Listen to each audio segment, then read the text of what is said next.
नमस्कार दोस्तों, आपका स्वागत है हमारे यूट्यूब चैनल पर। दोस्तों, आज की कहानी का नाम है सासू माँ मुझे खाने की बर्बादी पसंद नहीं। स्वाति और मोहित की शादी 6 महीने पहले हुई थी। मोहित नौकरी के कारण घर से बाहर दूसरे शहर नोएडा में रहता था। शादी के 15 दिन बाद ही स्वाति और मोहित को नोएडा जाना पड़ा, क्योंकि मोहित को सिर्फ 20 दिन की छुट्टी मिली थी, जो कि पूरी हो चुकी थी। दोनों की गृहस्थी की गाड़ी धीरे धीरे प्यार और विश्वास के साथ आगे बढ़ रही थी। ऐसे ही 3 महीने बीत गए।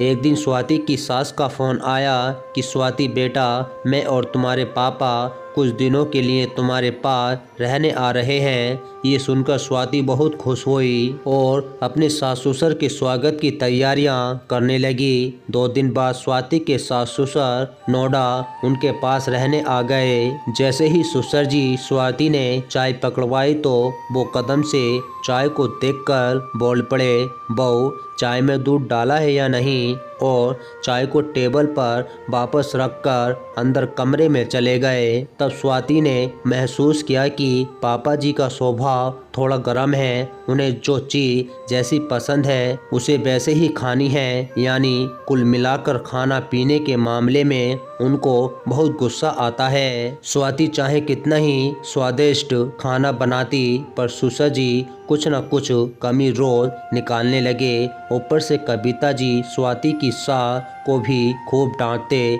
कि अगर बहू को खाना बनाना अच्छे से नहीं आता है तो तुम क्यों नहीं सिखाती हो। पर कविता जी उन्हें कैसे जैसे समझाकर थोड़ा बहुत खाना खिलवा देती थी और बाकी का प्लेट में बचा हुआ खाना बर्बाद हो जाता था। स्वाति सब कुछ देखती और सुनती थी, पर अपने संस्कारों के कारण किसी से कुछ भी नहीं कहती थी। लेकिन उसको इस तरह से खाना का अपमान बर्दाश्त नहीं हो रहा था, क्योंकि उसने अपने प्यार में यही सीखा था कि खाने की प्लेट में जो भी मिले हमें भगवान का धन्यवाद करके उसे खा लेना चाहिए। कभी भी खाने का अनादर नहीं करना चाहिए। पर वह अपने ससुराल में ससुर जी का खाने के प्रति अनादर भाव देखकर भी चुप रही। उसने सोचा शायद समय के साथ साथ धीरे धीरे सब कुछ ठीक हो जाएगा। एक दिन स्वाति ने सुबह नाश्ते में पोहे बनाए और जब वह नाश्ते की प्लेट ससुर जी को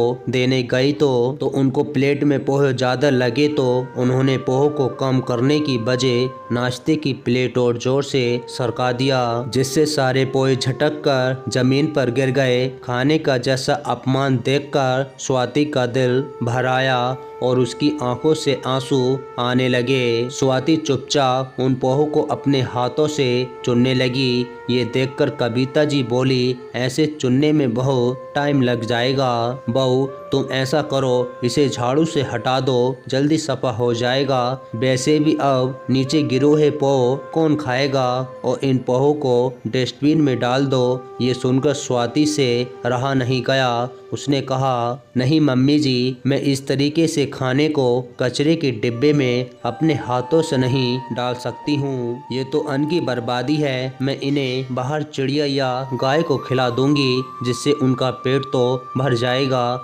मम्मी जी, मुझे मेरे मैके में यही सिखाया गया है कि भूलकर भी हमें कभी भी खाने को फेंकना नहीं चाहिए। या तो भगवान का शुक्र है कि हमें भरपेट दोनों टाइम खाना मिल रहा है, नहीं तो दुनिया में रोज हजारों लोग भूखे के कारण अपनी जान गंवा देते हैं। मम्मी जी, आप और पापा जी तो हमसे बहुत बड़े हो, और अगर आप लोग ही ऐसा करोगे तो हम क्या सीखेंगे आपसे। मम्मी जी मुझे माफ़ करिएगा अगर मैंने कुछ गलत कहा हो तो, पर मम्मी जी मैं अन्न का अपमान सह नहीं सकती हूँ। तब कविता जी ने कहा, नहीं स्वाति, तुम बिल्कुल ठीक कर रही हो, इसमें तुम्हारी कोई गलती नहीं है, बल्कि गलती तो हमेशा ही मेरी ही रही, जो मैंने तेरे पापा जी के नखरे को उठाया और उनके द्वारा अन्न का अपमान करने पर भी कभी उन्हें रोका नहीं। अगर मैं उन्हें पहली बार में ही रोक देती तो आज ऐसी नौबत नहीं आती। पर तुम चिंता मत करो, अब तुम जो भी बनाओगी हम सब प्यार से खाएंगे,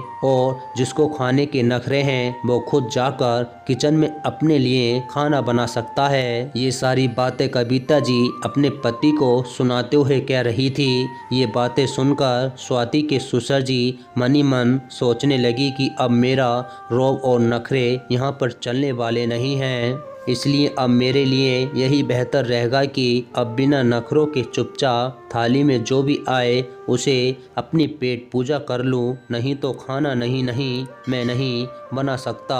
दोनों सास बहू पापा जी के चेहरे के हाव भाव को देखकर मुस्कुरा उठी और उन्हें विश्वास था कि अब आगे से उनके घर में अन्न का अपमान बिल्कुल भी नहीं होगा। तो दोस्तों, आपको हमारी कहानी पसंद आई हो तो प्लीज़ लाइक और कमेंट और सब्सक्राइब करना ना भूलना।